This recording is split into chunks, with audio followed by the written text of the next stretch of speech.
उस दिन रात घनी थी। चांद भी नहीं था, बस थी तो कुछ यादें। और मैं छत पर अकेला तारों को देखता हुआ। मैं देख रहा था कैसे तारे टिमटिमा रहे थे, और वो कुछ प्लेनेट जैसे दिखने वाले तारे जो टिमटिमाते ही नहीं थे। मैंने सोचा कि ये रात इतनी हसीन क्यों होती है, ये अकेलापन इतना अच्छा क्यों लगता है। और मैं उस अकेलेपन में खोने लगा।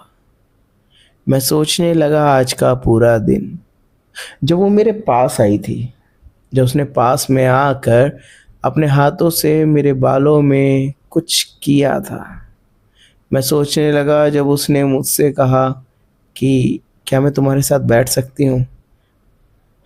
पहले दिन से चाहता था कि वो मेरे साथ बैठे, लेकिन उसने पूछने में इतना टाइम लगा दिया। इट वॉज नॉट एक्सपेक्टेड, लेकिन हुआ। खैर, मैंने उसे बैठने के लिए कह दिया। फिर उसके बाद टीचर ने क्या पढ़ाया या क्या क्लास में हुआ, मैंने कुछ ध्यान नहीं दिया। मैं सिर्फ उसे देख रहा था, उसके हाथों को देख रहा था। वो अपने हाथों से कैसे एक एक शब्द को बुन रही थी, मैं वो देख रहा था।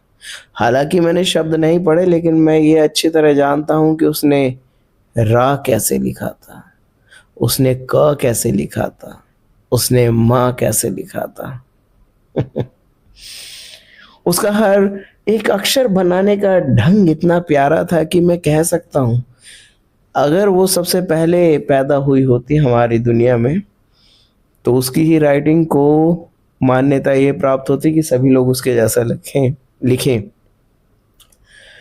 आह, मैं उसे देखता रहा। और अभी जब मैं आसमान की तरफ देख रहा हूँ, तब भी मैं उसके शब्दों को कहीं ना कहीं पढ़ रहा हूँ। मैं पढ़ रहा हूँ कि कैसे वो इस सप्तऋषि की तरह री बनाती थी। मैं पढ़ रहा हूँ कैसे वो हिंदी इंग्लिश सभी अक्षरों को बड़ी सुंदरता से सजाती थी। उसकी लिखाई, उफ। हाँ, मुझे आज भी याद है कि मैं छत पर यही सब सोच रहा था कि अचानक मुझे बगल वाली छत पर किसी के होने का एहसास हुआ। पहले तो मुझे लगा कि ये शायद मेरा एक वहम है, क्योंकि वो घर काफ़ी सालों से खाली है। लेकिन जब एहसास कंटिन्यू बेसिस पे एक बार फिर से हुआ, तो मुझे एक शंका हुई कि कहीं ये कोई चोर तो नहीं, या कहीं कुछ ऐसा तो नहीं जो मेरा ध्यान अपनी तरफ खींचना चाहता हो। अब मैं इसी उधेड़-बुन में था, लेकिन मेरी उम्र इतनी भी ज़्यादा नहीं थी कि मैं इस तरह के डिसीजंस अकेले ले पाऊँ। इसलिए डर भी रहा था। और इस प्यारी सी तन्हाई में जब मैं उसकी यादों में गुम था, मैं चाहता ही नहीं था कि अपने घर से मैं किसी को ऊपर छत पर बुलाऊं। मेरे पास कोई और रास्ता नहीं था सिवाय इसके कि मैं देखूं ये आवाज़ क्यों आ रही है। मैंने वही किया। मैं गया उस तरफ और देखा कि ये आवाज़ क्यों आ रही है।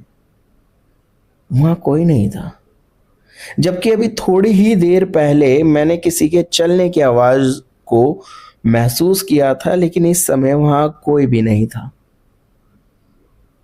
मुझे हल्का हल्का डर लगने लगा। एक मन हुआ कि मैं नीचे चला जाऊं, एक मन हुआ कि यार उसकी यादों को छोड़कर इस तरह से अधूरा चला जाना क्या ठीक होगा। फिर मेरे दिल ने कहा भाई छोड़, जब वो दूसरी छत पर है जो भी है, तो तू अपनी छत पर रहकर उसकी यादों का मजा ले, इन तारों का मजा ले, उस दूर दिख रहे चांद का मजा ले, जो शायद अभी कुछ ही देर में अस्त हो जाएगा। वो चांद थोड़ा अधूरा सा था आज, कभी लाल दिखता, कभी सुनहरा, और कभी ऐसा जैसे उसका चेहरा बन गया हो। मैं उस चांद को देख रहा था, और शायद वो चांद भी इस पूरी दुनिया में केवल मुझे देख रहा था, क्योंकि उसका चमकना मेरी आंखों के चमकने जैसा था, क्योंकि उसका कहना मेरी आंखों के कहने जैसा था। वो मुझे देखता रहा और मैं उसे। और इस देखा देखी में वो आहट फिर से हुई, मेरा ध्यान उस तरफ गया, मैंने देखा कि वहां कोई है या नहीं।